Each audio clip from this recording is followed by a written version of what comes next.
Hello student, इस video में हम पढ़ने वाले हैं चैप्टर नंबर 17। मेरे पास हिंदी की बुक है क्लास 5th की, जिसके 16 चैप्टर तक हम लास्ट वीडियो में कंप्लीट कर चुके हैं। इस वीडियो में सबसे पहले हम इस चैप्टर को पढ़ेंगे और उसके बाद इसका बुक वर्क पूरा करेंगे। चैप्टर का नेम है प्यारा घर। तो हम इस वीडियो में घर के बारे में पढ़ने वाले हैं कि जो घर होता है वो सिर्फ और सिर्फ मकान नहीं होता। घर वह होता है जहाँ पर मम्मी पापा रहते हैं, दादा दादी रहते हैं और बच्चों के प्यार से जो यहाँ पर बच्चे खेलते हैं, बच्चे होते हैं, मम्मी पापा होते हैं, दादा दादी होते हैं, तो उसे घर कहते हैं। तो आइए शुरू करते हैं और पढ़ते हैं इस चैप्टर को, समझते हैं कि घर क्या होता है।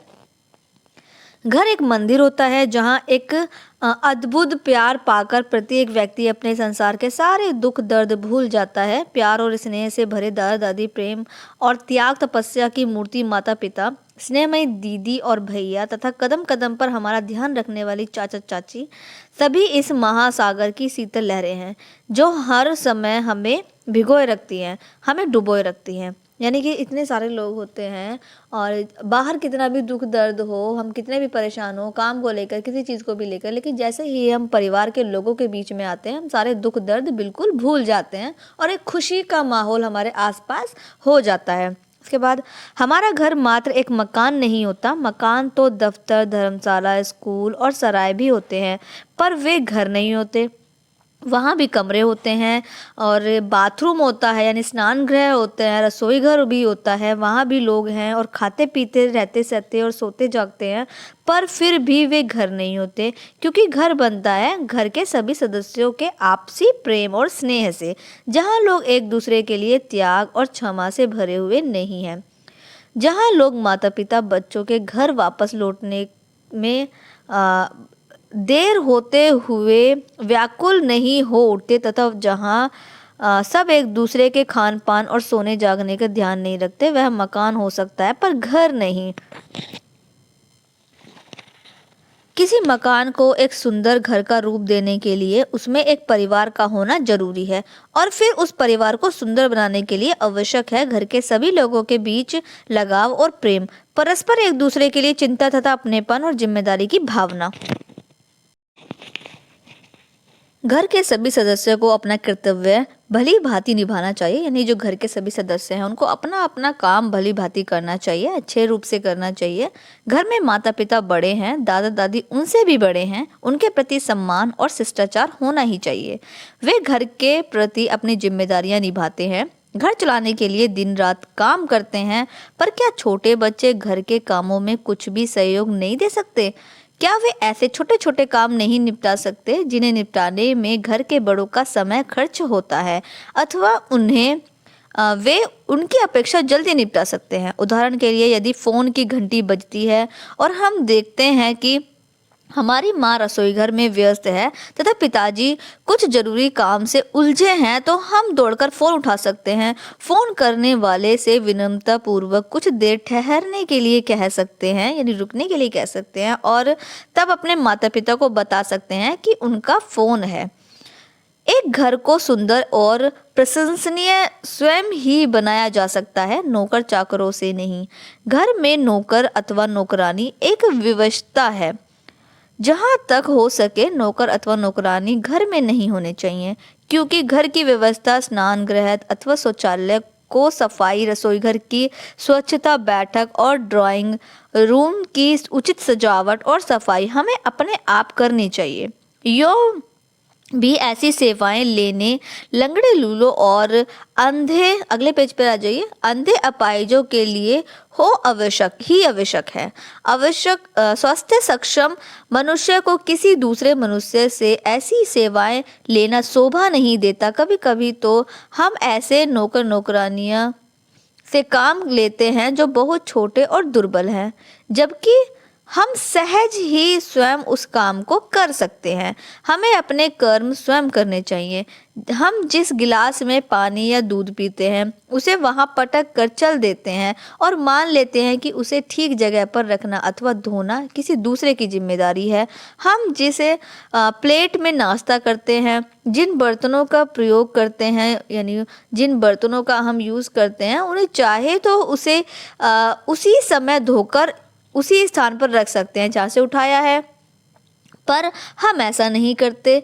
हम स्वयं नित्य प्रति अपना स्कूल बैग लगाना चाहिए, हमें रोज जो है अपना स्कूल बैग भी लगाना चाहिए। उसे दिन के अनुसार अपनी पुस्तकों और अभ्यास पुस्तिकाओं को चुनकर तथा पेन पेंसिलों आदि आवश्यक सामान को देख भाल कर अपने बैग में रखना चाहिए तथा नियमित रूप से अपने जूतों पर पॉलिश करनी चाहिए। यह काम हमें अपने मम्मी या पापा पर नहीं छोड़ना चाहिए। जहाँ तक हो सके अपने बैग को स्वयं ही अपने कंधे पर लगाकर बड़े गर्व के साथ स्कूल जाना चाहिए। घर के बड़े सदस्यों को भी चाहिए कि वे अपने छोटे छोटे बच्चों पर सख्त काम ना छोड़ दें, बल्कि स्वयं भी उन्हें करने के लिए तत्पर रहें। जो अधिक अधिकार स्वयं चाहते हैं वे ही घर के दूसरे सदस्यों के भी हो सकते हैं। परस्पर यानी आपस में सहयोग करना प्यार की कुंजी है। तो इस पार्ट में समझाया गया है कि जो घर में जो लोग होते हैं, यहाँ तक कि जो छोटे छोटे बच्चे होते हैं, वो छोटे छोटे काम करके सहायता कर सकते हैं बड़ों की। और ये भी बताया गया है कि जिसमें आप जिस गिलास में आप दूध पीते हैं, चाय पीते हैं, तो आप उसको जो है खुद भी उसको साफ करके रख सकते हैं। ये बहुत छोटा काम है। फ़ोन की घंटी बजती है तो आप फटाफट जाइए और फ़ोन लेकर जो है या तो अपने मम्मी पापा को दीजिए, जिसका फ़ोन आ रहा है उसको दीजिए, तो उनका थोड़ा समय भी बचेगा। और छोटे मोटे काम, अगर आप किसी प्लेट में नाश्ता करते हैं, कुछ खाते हैं, तो उस प्लेट को वहाँ ना रखने की बजाय, क्योंकि आप जहाँ बैठे रहते हैं आप वहीं पर उस प्लेट को रख देते हैं, तो ऐसा नहीं करना चाहिए। और छोटे छोटे काम हैं, जैसे उस प्लेट को आप सिंक में जाकर डाल सकते हैं या उसको धोकर भी रख सकते हैं। अगर आप ज़्यादा छोटे हैं तो आप सिंक में रख सकते हैं, जिससे कोई बड़ा जब बर्तन धोए तो तब वो धोई जा सके। लेकिन अगर आप थोड़े बड़े हैं तो आप उसको धोकर भी रख सकते हैं। इससे क्या होगा, इससे आप भी जो है छोटे छोटे काम में अपने घर वालों की, अपने मम्मी पापा की, सबकी मदद कर पाएंगे। तो ये छोटे छोटे काम आपको करने चाहिए। प्लांटिंग करनी चाहिए, वाटरिंग करनी चाहिए, प्लांट्स में वाटरिंग आपको करनी चाहिए। तो ऐसे आप काम कर सकते हैं। अपना स्कूल बैग खुद से लगाना चाहिए और स्कूल जो है खुद से भी आना चाहिए। उसमें परेशान नहीं करना चाहिए, क्योंकि छोटे बच्चे होते हैं वो रोते बहुत हैं। तो अपना स्कूल बैग खुद से लगाएं, अपना होमवर्क खुद से करें, अपना क्लास में आप खुद से वर्क करें। कहीं भी कूड़ा कचरा है उसको डस्टबिन में डालें। तो ऐसे छोटे मोटे काम आपको करने चाहिए। अपने मम्मी पापा की जो है कामों में भी आपको मदद करनी चाहिए। तो यहाँ पर हो गया है ये पार्ट पूरा। इसके बाद है बुक वर्क, जिसमें शब्द अर्थ आपको नोटबुक में करने हैं और कठिन शब्द आपको नोटबुक में करने हैं। इसके बाद कुछ मौखिक प्रश्न हैं जिनके उत्तर मैंने सामने लिख दिए हैं। आप जल्दी से इनको नोट कर लीजिए और अपनी नोटबुक में ये प्रश्न उत्तर आपको करने हैं। अगले पेज पर आ जाइए।